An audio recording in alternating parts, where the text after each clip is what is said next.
Graven is a game you wouldn't expect me to be covering because it's a fantasy title, and I'm not into that. But as a 3D Realms developed game, Graven also has a lot of old school run-and-gun shooter action, so maybe that's enough to draw me in. Full disclosure, this was originally set to be a sponsored video, and God knows I need the cash, but after spending 20 hours in Graven, I decided I'm simply not comfortable with this video being sponsored.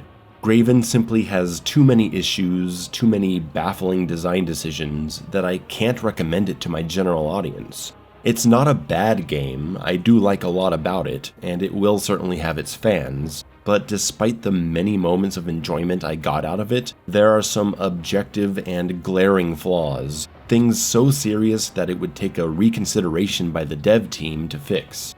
Visually, I actually like the game a lot. The dark, murky town has something to it that just pulls me in. The ugly and depressing green tone, combined with the loneliness of the world and the sadness of a population-destroying plague, really kept my attention. The setup is interesting, being a man who killed a priest who was about to kill his child, expelled to this land, and now looking for answers. Though I struggled to get into the lore because sadly, outside of the occasional cutscene, there is no voice acting other than grunts when interacting with NPCs, everything is text-based, and that was disappointing. Lots of lore notes scattered around the world, and no actual story moments occur outside of the transitions between worlds. When Graven begins, you're given a staff as your melee weapon, and you effortlessly break your way through boxes and barrels. It's pretty fun actually, there's something about the feel and speed of it that makes me want to do it all the time. Just walking around, breaking everything I see, break this, break that, oh my god! To enter the city, the guards first ask me to unclog the sewers below, so I set out on my first quest, where I find the fire spell. An unfortunately wimpy, short-range, slow damage, not stunning attack that drains the magic meter fast. It's quite underwhelming, though I did enjoy using it on shield guys because their shields burn up and then I bop them on the head. The sewer sets the tone for the entire game, as you're exploring a large area with no sense of direction. It might take you 10 minutes, it might take you an hour, depends on how observant you are. There's also no map, anywhere in the entire game, and believe me, we'll get back to that. Freeing the sewer drains gets you into the city, and now you're in the central hub where you can buy items and upgrades from the blacksmith and mage, using gold that you find through exploration and combat. Gold is directly tied to the game's difficulty, so let's talk about that. There are 5 available difficulties, the only difference being enemy spawns, how many enemies, and gold penalty. Every time you die, gold is deducted, with a lot of gold being lost on the highest difficulty. I once lost over 1,400 gold in one death. This kind of penalty helps to offset the fact that the game has progress-saving checkpoints on death, the Proteus system, where if you die, you respawn at the last checkpoint, but all the enemies you already killed stay dead. Thankfully, the health recharge isn't full, and you don't regain the spent resources like ammo and potions. I'm not a fan of this checkpoint system, but I do appreciate the gold penalty, especially on higher difficulties. And I really wanted the upgrades because they were immensely helpful in dealing with some of the insane combat situations the game throws at you. The downside is that when you run out of gold, a gold penalty doesn't mean much, and you can just throw yourself at a challenge over and over, dying repeatedly until you pass it, and there's nothing to stop you. Like I said, I'm not a big fan of this kind of design, but it is a better implementation than I've seen elsewhere. And the fact that checkpoints can send you back so damn far is also a good incentive for wanting to stay alive. But I have a hard time understanding why the game returns you to the central hub if you exit the game and come back. Anytime I start up the game, I have to spawn at the center and then run all the way back to the spot I was on the giant map. Thankfully, there are gates that connect you to shortcuts, even though shortcuts take a long time to get through. Seriously, imagine you're playing Resident Evil and you're in the guardhouse, but when you turn the game back on and load your save, you're spawned in the mansion and have to run all the way back. Why would you make it like that? Why isn't respawning at the hub area just a loading option? Combat in Graven starts off pretty weak, but gets better with the introduction of new weapons and new enemies. The staff is great for zombies because of the insta-kill headshots. Sword is good for fast heavy damage, especially once you get the electricity spell. The cuff arrow is a dainty little long-range weapon that you'll need for taking out the incredibly annoying bats that shoot projectiles at you. And you can get an upgrade that zooms in, but frustratingly there's no way to adjust the zoom, so it's pretty disorienting at times. Really, the weapons you get in the opening hours don't show you how fun the game can be. And while the shock spell is very useful, you just don't have anything to pair it with to take full advantage. Enemies are generally basic indie shooter stuff, lunging zombies, charging beasts, flying harassment units. Lots of enemies are easily dealt with by walking in a circle, even on the highest difficulty, at least in the first map. The challenge comes from when they appear in large numbers, because you desperately feel the need for an explosive type weapon, which you don't get for quite a while. The discovery of the weapon that acts like a shotgun is a game changer because now you have a high damage close range option, one with a lot of ammo around the map. And if you're holding onto your gold, you can upgrade it to explode, giving you something of a crowd control option, but more of a focused high damage option for big threats. There's a secret grenade launcher that is honestly crucial to your enjoyment of the game, and you won't find it normally until near the end of map 2, so I suggest you look up where to find the peat burner when you play this game. You don't want to go without it any longer than you have to.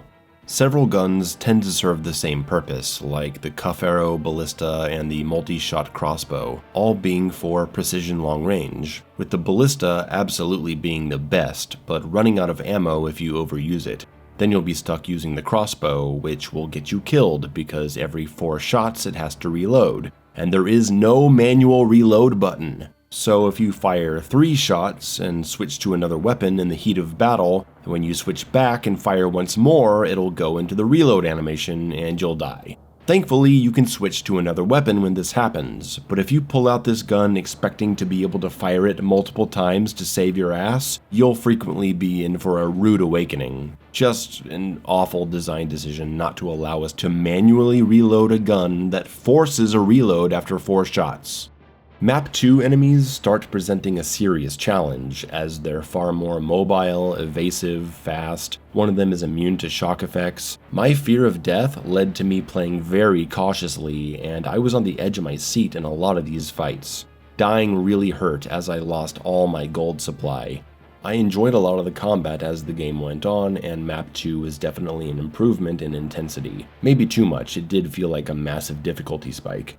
However, as the intensity of combat rises, so do the problems with this game's inventory. One of the main reasons I'm just not comfortable coming on here and full-on promoting the game to my audience. The inventory makes no sense.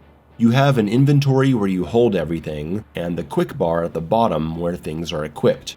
Items take up different amounts of slots, so you have to choose what you're going to keep on you. Okay, in theory that's not bad, but the actual gameplay is not served by this at all. First, you cannot use potions from the inventory. You can't even equip them to put one in your hand. You have to assign a potion to a slot first, and then select it in real time. Second, the staff and book are required slots, so really you only have 8 slots to work with. Every good projectile weapon in the game takes up 3 slots, so if you want to have the shotgun and the grenade launcher, you've only got 2 slots left to put the cuff arrow and a healing potion.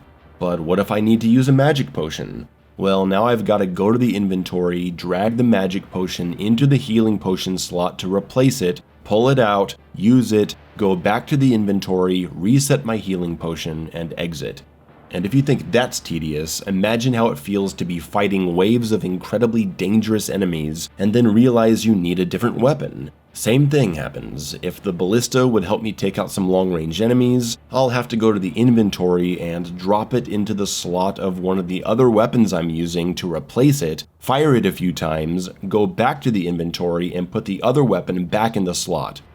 And I just gotta ask, what is the point? Do you see all these weapons the game lets me carry? Ballista, crossbow, shotgun, grenade launcher, sword, mace, but I can only have 2 guns equipped to deal with these nightmare combat situations? It's so monumentally bad. This alone is reason enough not to recommend the game. It doesn't make any sense. This isn't survival horror where I'm making slow decisions to deal with 3 enemies in a hallway. I'm dealing with 10 to 15 fast-moving enemies that kill me in seconds. It plays like a boomer shooter, and it's so important to be able to effectively cover 3 options in a game like this: long range, close range, and crowd control. Having to sacrifice one of those crucial areas because of some arbitrary limit to the quick bar slots is just plain stupid and does nothing to make the game more fun or interesting. I'm never using the sword anymore because why would I? If I were to have any combination of shotgun and ballista, or a crossbow and grenade launcher, or a ballista and shotgun, any 2-gun combination, the only way to have the sword equipped would be to not carry any healing potions.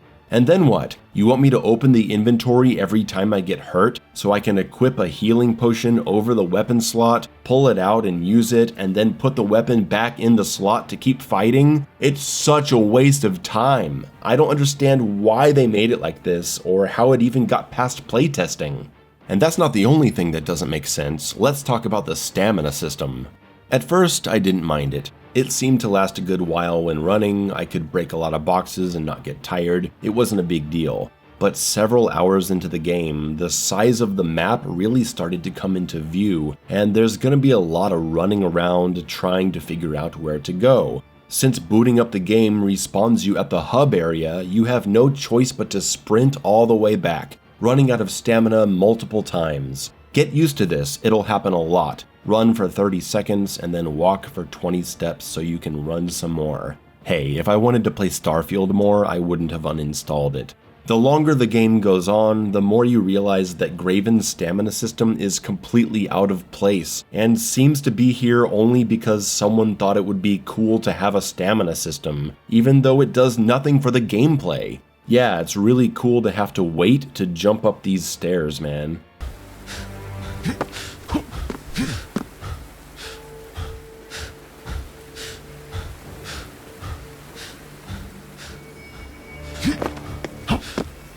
You're running out of stamina all the time because you can't load in at the last checkpoint when you reboot the game, and if you don't remember where you were last time you played or what you were doing, you better hope these little notes in the journal are good enough to guide you, because there's no map. And this is essentially a Metroidvania game. A Metroidvania with no map, imagine that. No map of individual areas, no map of the world. Go south? Where's south? I don't have a map or a compass. It's so unbelievably frustrating to realize you're lost and know that checking out old areas means running around for an hour instead of just opening a map and realizing immediately that you didn't explore a certain area of the castle or whatever, or that the key you're holding might unlock that one locked door you saw back in Fart Town or wherever. It's unacceptable. It's unacceptable for there to be no maps in this game. Another reason I can't recommend it. And I want to recommend it because when I'm in the zone, it's great. The level design is generally fantastic. Not just visually, a lot of the game is about finding the right path, solving a puzzle, piecing together the larger picture of the world to get where you need to go. You're using your magic in different ways to open new areas, backtracking to use keys. A lot of it flows very nicely and keeps you thinking. There are no objective markers, things aren't spelled out for you, and I do like that. It works most of the time. I like that it was up to me to be observant and patient, but the lack of a map and the constant running back from the hub area, it really got on my nerves. And that's not counting the times the game was bugged or straight up softlocked me out of progress with no way to undo it because there are no save points to reload. This puzzle required me to flip 2 levers after finding a power source, but the levers wouldn't move. I had to jump on top of the machine and look down in order to get them to work. I've reported this, I hope they're fixing it. Or how about in the mansion? You have to get to the 2nd floor elevators that are behind a locked door, but if you never noticed this one random lever hidden behind a desk, you'd never know that you could open this secret wall that leads you to them. And guess what? After loading back into this area, the secret wall closed, but the lever didn't reset. So there was literally no way back to the elevators, and there was no way to progress. I was soft-locked. Luckily, I talked to G-Man, who is also playing this, and he let me know that you could grab a barrel, jump down to the column on the first floor, and then hop your way up to the elevator area. Thank God, I could have been stuck here for days. Oh hey, did you know that you can't jump up these ledges unless you press crouch at the end? How would you ever know to do that? You've never had to do it before, the game never told you about this mechanic. Maybe that's why the game wouldn't let me jump out of the freezing water as it killed me, over and over. Maybe that's why after jumping down into this shallow grave, I wasn't able to get out, even though it looks like I should have been able to. I gotta hold crouch at the end of my jump. Oh yes, of course, I should have known. Man, I didn't want to start the year off like this, ripping into a game that was obviously made with a lot of passion. Like I said, it looks great, sometimes combat is fun, the level design is really good, I love all the exploration and figuring stuff out, the gold system made me want to protect my health so I could get more upgrades. Graven has a lot going for it. Some people are gonna love it. I kinda love it too. Or I did, I just couldn't take it anymore. Eventually I got to an area where I didn't know what to do and I just wasn't in the mood anymore. It's too long, I've spent several days playing this game and only playing this game. Each level is like 30% longer than it should be and the game just drags and drags. It's not fun anymore. The game keeps giving me weapons that I can't equip and I can't see myself having fun with more inventory shenanigans and wandering around worlds with no map and possibly getting soft locked again. I've had enough. Like I said in the beginning, Graven isn't a bad game. It's a good game that has some really unfortunate issues and very confused design decisions that take away from how great it could actually be. I'm really not interested in seeing the final map. After 20 hours, I've seen enough. I'm gonna try to remember the good times I had with Graven, and if you're thinking about getting it yourself, you need to know what you're getting yourself into because there's some serious bullshit you're gonna have to deal with. Thanks for watching.